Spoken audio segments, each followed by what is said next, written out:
ओमिड़िया सरोज कुमार दल आम आसी पहुँचलु ये चंद्रमुह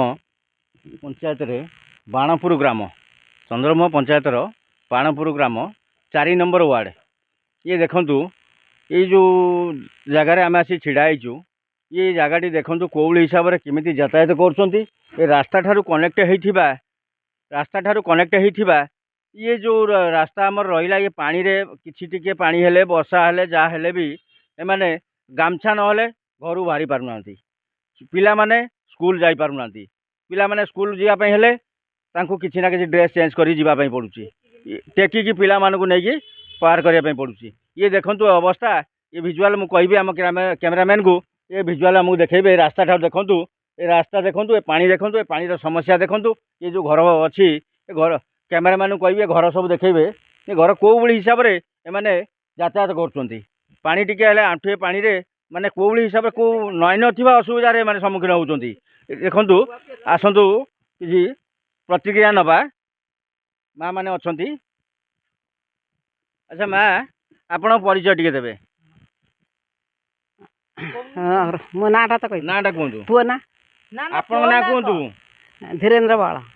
आपण ना कहतु रमा सुंदरी बाल घर घर बाणपुर बाणपुर। अच्छा ये जो समस्या रे आपण केमती कोन यातायात करछंती ये जो रास्ता रे आसला दिन मो सान पुओ नहीं हैदराबाद आसला को मैंने पशिक आसनु पेटे पानी आ मो पुओ पइला भी मु पइनी जो अवस्था रे आमे अछु आ कहि हबने रकम घटना सब अच्छा जो पानी घेर रोचंती ए कोन अल्प जते पानी हेले भी केमती कोन जीवासा करछंती कौन लुगा पाल्टी की आमसा पाल्टी सब जाउछ पेटर पानी रे आमे पशिक जाउछ आ कोन करू यही अवस्था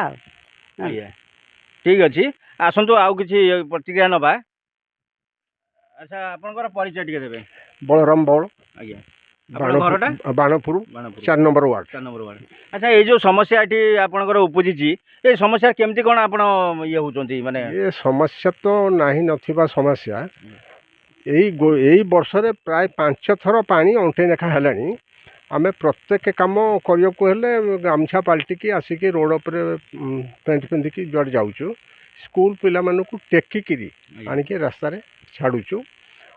आउ मेडिकल केस हेले भगवान के दयारु आमर से भाया किसी है आम भगवान को धन्यवाद दौचु नहले आम बहुत मुस्किल पड़तु बहुत असुविधा केतबेले जीवन जीव से कथा भी कहीहबनी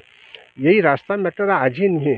2014 ठारू टाइम टू टाइम विभिन्न अथॉरिटी की आम दरखास्त करूँ प्रत्येक प्रशासन को आपण जणाइछंती वीडियो को जणाइछंती वीडियो को कलेक्टर को चीफ सेक्रेटरी तत्कालीन चीफ मिनिस्टर समस्त के जनईचु जनइला परे मध्य कले नहीं आम जहाँ जानिलु यहाँ हूँ सत कथा कि सेतबेले बीजेपी सरकार जेहेतु मु बीजेपी कर्मी जड़े से जानी शुणिकी करते मात्र 100 मीटर रास्ता केते पैसा लगे एबे तो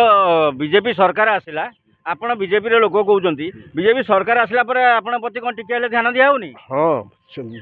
एबे बीजेपी सरकार आसला परे आमर गोटे आशा उज्जवल थिला किछि ना किछि हबो मु ए विषय रे लिखित आकार रे हम एमपी की देछि चीफ मिनिस्टर को ग्रीवियंस को देछि चीफ मिनिस्टर ठीक अछन ना ग्रीवियंस से कलेक्टर को पठै देले कि मु जेहेतु जड़े सामाजिक कर्मी किछिटा बुझी पारुछि वर्तमान प्रशासन बिंझारपुर बीजेडी कथा चली बीजेपी जो दायित्वटा बिंझारपुर देछि जाकू से बीजेडी सहित सामिल तेणुक किसी कम हो। अच्छा आपण कौन सी प्रशासन को कि कौन सी ब्लॉक अधिकारी को कौन कहवाई चाहते विषय हाँ मुझे आम पंचायत गोटे ग्रीवियंस होता बीडीओंकर मु बीडीओ को कहली बीडीओ इंजीनियर पठेले देखिक गले सबू देखिक गला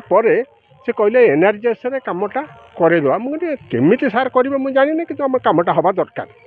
तापर से गले किसी तो कहले मझे थे वीडियो को भेट करी वीडियो कहले कौन करिया एखान तो वर्षा दिन माटी मिलबनी तेणु आपण टे अक्टोबर को आमको देखा करेंगे वीडियो एक कथा कहले एमती चलती तो राजनीतिक खेल एटा किसी नुहे कोटी कोटी टंका आमको जानू कोटी कोटी टंका दुर्नीति चली जाऊँगी किंतु मात्र ये 2-5 लाख टका खर्च हेनी से मत राजनैतिक इच्छा शक्तिर अभाव एवं गोटे अति निम्न स्तर राजनीति जाइए जहाँकि ये कौन साधारण लोकंर लाभ कौन करेंगे आंकर तो आमर जमी गाँ गहल स्त्री लोक मान हिंसावाद से भाया जाइनी ତେଣୁ ଏମାନେ କ'ଣ କାମ କରିବେ ଏଇ ହିସାବରେ ରହିଛି କାମ ହେଇପାରୁନି।